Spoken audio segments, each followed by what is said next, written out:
اس کے ساتھ ہی اب نومبر سے گھریلو صارفین کے لیے بھی گیس کی قیمت میں 172% تک کا اضافہ کر دیا گیا۔ بجلی کی قیمت ہے اس میں بھی 40 پیسے پر یونٹ کا اضافہ کر دیا گیا۔ السلام علیکم ناظرین، میں ہوں فیاض حسین، آپ دیکھ رہے ہیں WT news IT۔ Government of Pakistan نے IMF کی آخری جو شرط تھی گیس مہنگی کرنے کی وہ بھی پوری کر دی۔ اس کے ساتھ ہی اب نومبر سے گھریلو صارفین کے لیے بھی گیس کی قیمت میں 172% تک کا اضافہ کر دیا گیا، اور اس کے ساتھ ساتھ جو بجلی کی قیمت ہے اس میں بھی 40 پیسے پر یونٹ کا اضافہ کر دیا گیا، جو نومبر سے لاگو ہوگا۔ اس کے ساتھ ہم بات کریں گے، جناب صدر عارف علوی صاحب نے ایک خط لکھا ہے نگران سیٹ اپ کو۔ انہوں نے کہا ہے جی بحیثیت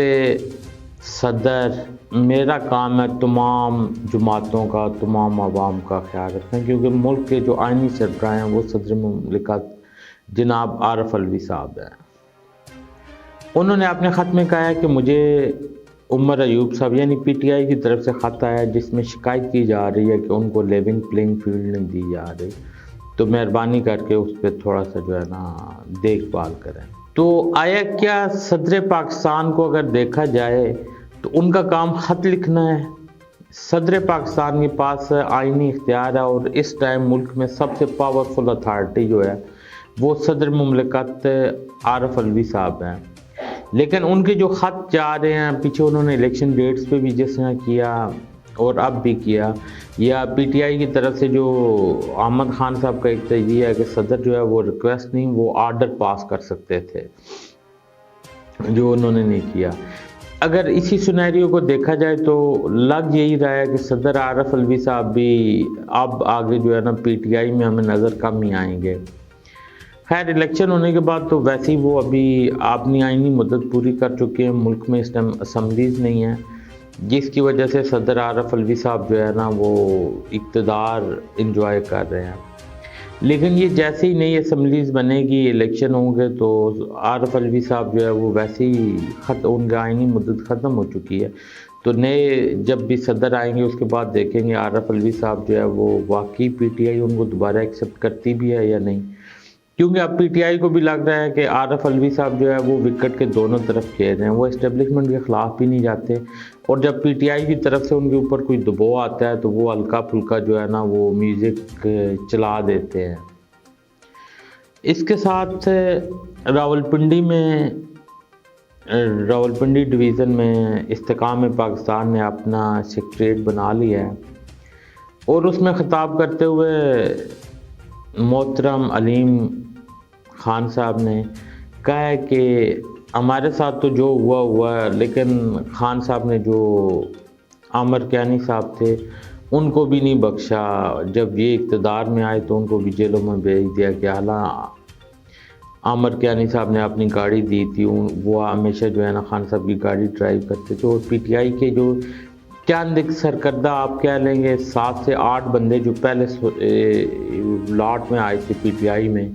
جنہوں نے PTI کی بنیاد رکھی تھی، عامر کیانی صاحب وہ ان ورکرز میں تھے، اور 26 سال تک طویل جو ہے نا وہ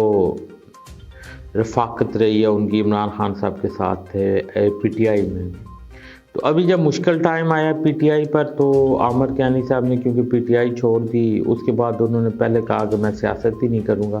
اب دوبارہ وہ استحکام پاکستان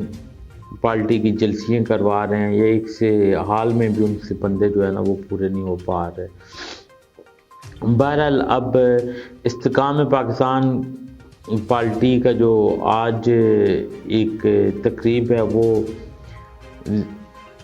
تحصیل ٹیکسلا میں واک اینڈ کلاسک مارکی میں ہے، جہاں پر استحکام پاکستان کے لیڈران جناب جہانگیر خان ترین صاحب اور علیم خان صاحب اور غلام سرور خان صاحب نے جو ہے نا صحافیوں کو اور باقی لوگوں کو بھی مدعو کیا ہے۔ اب دیکھیں خان صاحب کیا فرماتے ہیں عمران خان صاحب کے بارے میں، کیونکہ سرور خان صاحب تو ماشاءاللہ پہلے پیپلز پارٹی میں، پھر کاف لیگ میں، پھر آزاد، پھر کاف لیگ میں، اور پھر جو ہے نا PTI کی گن گا رہے تھے، اور اب وہ کس طرف جاتے ہیں یہ تو، یا وہ ان کے اب عمران خان صاحب کے بارے میں کیا خیالات تھے، وہ تو اب پتہ چلے گا۔ اس کے ساتھ ہی اگر دیکھا جائے، علیم خان صاحب ایک دعویٰ یہ کرتے ہیں کہ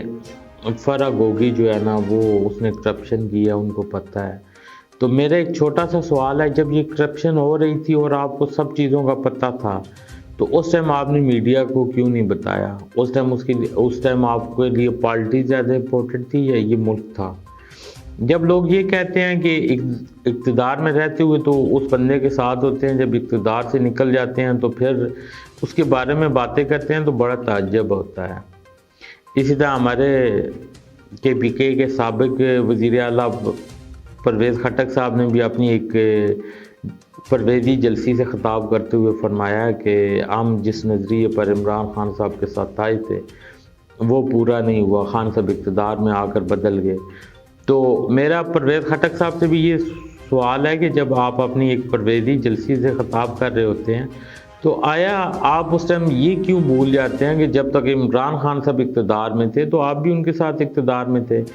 بلکہ 2013 سے 18 تک عمران خان صاحب اقتدار میں نہیں تھے تو انہوں نے آپ کو وزیر اعلیٰ بنایا تھا، ان کے اپنے پاس کوئی اختیار نہیں تھا۔ ان کے پاس جب اختیارات آئے 2018 سے لے کر 2022 تک تو انہوں نے اس میں آپ کو وزیر دفاع رکھا۔ تو آج آپ کس منہ کے ساتھ جو ہے نا اس طرح کی باتیں کر رہے ہیں؟ باقی عمران خان صاحب کو کی بہت زیادہ نااہلی ہیں، لیکن یہ ساری چیزیں جب دیکھی جائیں ایک پرسپیکٹس میں تو اس میں سب آپ لوگ جو آج ان کے خلاف اتنی باتیں کر رہے ہیں کسی نہ کسی حوالے سے آپ لوگ اس سارے میں شامل تھے۔ یہ صرف عمران خان صاحب کی نااہلیاں نہیں تھی کہ ہماری معیشت کی ستیہ ناش ہو گئی، ہمارا جو وزارت خارجہ کا مال جو ہے وہ بڑا کمزور ہو گیا، باقی بھی جو ہے نا ہمارے دنیا سے روابط کٹ کے ہم بڑے معاوضوں پر آ رہے ہیں، سب کچھ ہے۔ لیکن اس میں عمران خان صاحب تو بحیثیت وزیر اعظم کسی حد تک ہم ان کو نااہل قرار دے سکتے ہیں، لیکن سر آپ لوگ تو ایکسپیرینس والے تھے، آپ لوگوں نے اقتدار کسی نہ کسی سطح پر دیکھا تھا، آپ نے میئرشپ لی تھی، آپ نے وزارت اعلیٰ لی تھی، آپ نے باقی بھی وزارتیں مختلف پارٹیوں میں انجوائے کی تھی۔ تو اگر آپ لوگ بھی پرفارم نہیں کر سکے تو اس شخص کا تو یہ پہلا اقتدار تھا، وہ وزیر اعظم بننے سے پہلے تو کسی جگہ پر جو ہے ایک سمپل وزیر بھی نہیں بنا، اس کے باوجود چلیں اس نے جیسا بھی کیا عوام کم از کم اس کو مان رہی ہے۔ آج بھی آپ عوامی سروے کر لیں تو سب سے زیادہ جو ووٹ ہے یا سب سے زیادہ جو لوگ ہیں وہ عمران خان کی نااہلیوں کے باوجود اس کے ساتھ کھڑے ہیں۔ تو یہ جب بھی ہماری پرویزی جلسی ہوتی ہے یا استحکام والے آتے ہیں تو ان کو کم از کم ان چیزوں کو بھی دیکھنا چاہیے۔ اب آتے ہیں صنم جوید کو جو ہے وہ 5ویں بار گرفتار کر لیا گیا ہے، ان کو جب بار بار ریلیز کیا جاتا ہے تو کچھ وہیں پر جو ہے نا اس سے پہلے پولیس پہنچ جاتی ہے جو دوبارہ ان کو گرفتار کر لیتی ہے۔ اب صنم جوید کی یہ سمجھ نہیں آ رہی اس کو اتنا زیادہ کیوں جو ہے نا وہ بار بار گرفتار کسی نہ کسی مقدمے میں کیا جاتا ہے۔ ایک تو یہ چیز یہ چیز جو ہے مد نظر رکھ کر رکھیں گے، صنم جوید نے جو ہے وہ مریم نواز شریف کے خلاف جو ہے نا الیکشن لڑنے کا اعلان کیا تھا، مریم بی بی کے مقابلے میں الیکشن میں آنے کا اعلان کیا تھا۔ تو آیا میں بھی اس کی ایک ریزن یہ بھی ہو سکتی ہے کہ وہ مریم نواز صاحبہ کے مد مقابل الیکشن لڑنا چاہتی تھی تو اس وجہ سے ان کو بار بار گرفتار کیا جا رہا ہے، یا اس کی کوئی اور ریزن ہے؟ اس بات کا ابھی تک جو ہے وہ صرف ایک اندازہ ہی لگایا جا سکتا ہے، حقیقت تو وہ خود ہی جانتے ہیں اس کی بیسک ریزن کی۔ لیکن یہ ایک عجیب ٹرینڈ ہے کہ ایک دفعہ ایک بندے کو ایک مقدمے میں جب ضمانت ملتی ہے تو اس کو ساتھ ہی دوسرے مقدمے میں جو ہے نا وہ گرفتار کر لیا جاتا ہے۔ اس چیز پہ تھوڑا سا جو ہے نا وہ دیکھنا چاہیے ہماری عدالتوں کو بھی، ہمارے نظام عدل کو بھی،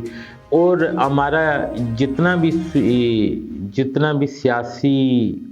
ورکر ہے اس کو بھی دیکھنا چاہیے کہ سیاسی ورکروں کے ساتھ ایسا کیوں ہوتا ہے۔ جو اپنی پارٹی کے ساتھ مخلص ہے وہ چاہے وہ غلط ہے یا ٹھیک ہے، اگر تو اس نے کوئی جرم کیا ہے تو اس کو سزا ملنی چاہیے، لیکن یہ سیاسی سطح پر جو ان سے انتقام لیا جاتا ہے یہ چیزیں بڑی غلط ہو رہی ہیں۔ ہمیں ان ساری چیزوں کو جو ہے نا وہ مد نظر رکھنا پڑے گا۔ فواد چودھری پر ایک نیا جو ہے وہ قتل کا بھی مقدمہ جو ہے وہ درج کر لیا گیا ہے۔ میں بھی فواد چودھری صاحب جو ہے وہ استقام پارٹی میں اس نے انہوں نے شمولیت کا وعدہ کیا تھا، شامل نہیں ہو رہے یا وہ کوئی اور وجہ ہے۔ اب اس کو تو آنے والے کچھ دنوں میں جو ہے نا یہ جو اسکرین سے یہ بھی پردہ اٹھ جائے گا کہ فواد چودھری کی اصل ریزن کیا تھی۔ لیکن آیا دیکھا جائے فواد چودھری کے خلاف اگر یہ مقدمہ 2022 کا تھا تو بھائی یہ اب کیوں بن رہا ہے؟ اس سے پہلے بھی جو 50 لاکھ کے لین دین کا مقدمہ تھا وہ تو 2020 کا تھا، تو وہ مقدمہ 2020 میں اس بندے نے کیوں نہیں جو ہے نا وہ کروایا؟ اور دوسرا ہمارے اداروں کو یا ہمارے ان لوگوں کو یہ بھی سوچنا چاہیے، جو بندہ یہ کہہ رہا ہے کہ میں نے 50 لاکھ روپے نوکریوں کے لیے دیا تھا، تو آیا بھائی فواد چودھری تو اس میں ذمہ دار ہوگا؟ ضرور ہوگا، ہم بالکل کہتے ہیں جو کرپشن کے لیے پیسہ لیتا ہے وہ غلط ہے، لیکن جو بندہ 50 لاکھ نوکری کے لیے دے رہا ہے وہ بھی اس کے ساتھ اتنا ہی قصوروار ہے۔ تو میرے خیال میں اس بندے کو بھی جو ہے نا ایجنسیاں، پولیس کی جو انویسٹیگیشن ایجنسیاں FIA یا دوسری، وہ اس بندے کو بھی گرفتار کریں۔ میرے خیال میں وہ دودھ کا دودھ پانی کا پانی ہو جائے گا کہ یہ واقعی فواد چودھری نے 50 لاکھ لیا تھا یا اس نے کسی کے کہنے پر اس کے اوپر الزام لگایا ہے۔ اور اس کے ساتھ ایک جو ہماری سیاست میں سب سے بڑا یو ٹرن آیا ہے خان صاحب کی طرف سے، وہ یہ ہے کہ خان صاحب جن پارٹیوں کو کسی دور میں جو ہے وہ ملک دشمن قرار دیتے تھے، جن کے ساتھ بات کرنا اپنی توہین قرار دیتے تھے، اب ان کے ساتھ مذاکرات کے لیے انہوں نے گرین سگنل بھی دے دیا اور ایک مذاکراتی کمیٹی بھی تشکیل دے دی ہے، اور اس کمیٹی کو جو ہے عمر ایوب صاحب نے باقاعدہ ایک نوٹیفیکیشن ایشو کر دیا ہے، جس میں سینیٹر ہمایوں صاحب ہیں، علی ظفر صاحب ہیں جو عمران خان صاحب کے وکیل بھی ہیں، وہ بھی اس کو چیئر کریں گے۔ مذاکراتی ٹیم میں ہیں محمد علی خان صاحب ہیں، رؤف حسن صاحب ہیں۔ تو اگر اب دیکھا جائے یہ آیا ایک بہت اچھا فیصلہ ہے، اس میں کوئی شک نہیں ہے کہ ملک میں جو سیاسی طور پر عدم برداشت کا ایک مادہ یا ایک لاوا پھیل رہا ہے اس کو روکنے میں کافی حد تک مدد ملے گی۔ اور اس کے ساتھ ساتھ میاں صاحب نے بھی جو فیصلہ کیا ہے کہ وہ تمام سیاسی لیڈران سے ملیں گے اور یہ سیاسی ٹمپریچر جو ہے اس کو قابو کرنے کی کوشش کریں گے، یہ ان کا بہت اچھا انیشیٹو ہے۔ اور میرے خیال میں تمام سیاسی رہنما جو ہیں ان کو یہی چاہیے کہ آپس میں ایک دوسرے سے ملیں، جو نظریاتی اختلاف ہے وہ اپنی جگہ پر رکھیں، سیاسی اختلاف اپنی جگہ پر ہوتا ہے، لیکن کسی کے ساتھ جو ہے وہ آؤٹ آف وے جا کر یا بالکل جو ہے نا انتقام کی طرف نہیں جانا چاہیے، کسی کو بار بار جو ہے نا ان مقدموں میں جن کی کوئی بیس نہ بن رہی ہو ان میں انوالو نہیں کرنا چاہیے۔ اور میرے خیال میں اب میاں صاحب کو بھی چاہیے کہ وہ اپنے لیے تو لیونگ پلینگ فیلڈ مانگتے ہیں،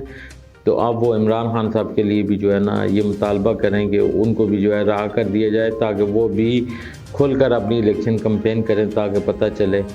کیا ہوگا۔ اب تک کے لیے اتنا ہی، اللہ حافظ۔